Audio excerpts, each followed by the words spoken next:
प्रमद बर'आ जातिनि जौगानाय थांनाय थैनायनि बाथ्रा जि बड'लेण्डनि इस्यु एबा बेनि अनगायैबो जोंनि माहारियारि जायफोर इस्युफोर दङ हाबाफारि एबा आयदाफोर दङ बे बिथिङाव बे जागायजेननायनिफ्रायनो गाव दुलाराय बर' फरायसा आफादनि आफादगिरि एबा दैदेनगिरि जागायजेननायनिफ्रायबो मालाबाबो प्रमद बर'आ जातिनि रेसपन्सिबिलिटि एबा दायित्व लानानै बियो खामानि मावफेरखायाखै। बेनिखायनो दिनै जोबथानायाव बड'लेण्ड इस्युआ आंनि नङा होननानै प्रमद बर'आ बुंनाया जेबो गिदिर खोथा नङा। खारन बियो जिखिनि एबसुआव थानानै रायजो दाबिनायनि स्ल'गान होनानै जिखिनि आन्दलन खालामबोदों बियो रायजो दाबिनायनि जेबो आन्दलन नंखायामोन।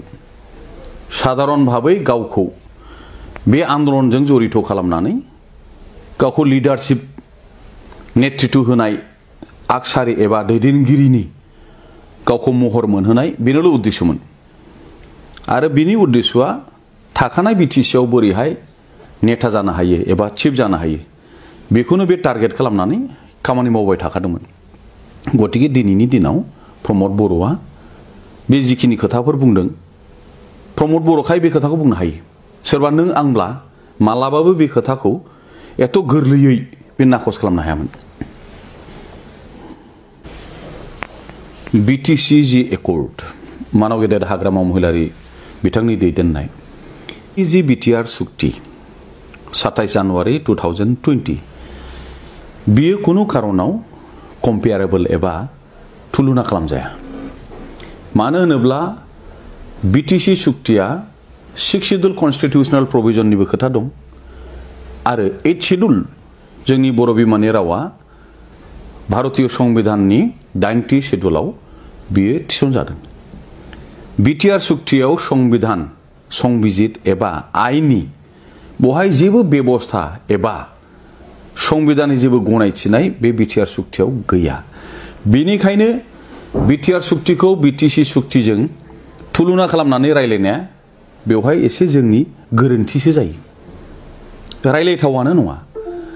आरो दिनै जायखि जिखि बुङा प्रमद बर' एबसुनि माखासे दैदेनगिरिफोर जायखि जेसेबांखि बेखौ बुंनो सेस्था खालामा बिटिआर सुक्तिनि माबे दफाया जोंनि एक्जिस्टिं स्टेन्डिं जायफोर इस्युफोर दङ जोंनि राव हारिमु थुनलाइ जौगानायनि एबा रांखान्थि बिथिङाव जोंनि बिभिन्न बिथिङाव जौगानायनि थाखाय खुनु बे सुक्तियाव जेबो बिषय जेबो हाबाफारि थिसननाय जायाखै।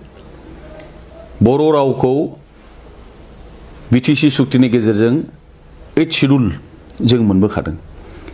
दिनै आसामनि अफिसियेल लेंगुवेज होनोब्ला जोंहा असमिया राव। असमिया रावनि संविधानिक मर्यादाया मा? 10 शेड्यूल 8 शेड्यूल। दिनै बे एखे मर्यादाखौ जोंनि बर' बिमानि रावाबो 8 शेड्यूल जाबाय। होमब्ला बियो दिनै माबेबा साबस्टेन्सियेल बर' जोंनि रायजो राजा थानायावल' एस'सिएट अफिसियेल लेंगुवेज होनायनि थाखाय जे बिटिआर सुक्तियाव लाना फैदों बेयो जोंनि थाखाय दुखु गोनां। बे जोंनि रावखौ बियो लाजि फोनांनाय जादों, बर' रावखौ डिग्रेड खालामनाय जादों। 8 शेड्यूल मोनखानाय लेंगुवेजआ मोनसे स्टेटनि एस'सिएट लेंगुवेज जानो हाया। बे स्टेटनि बेयो फुल लेंगुवेजसो जानो हायो।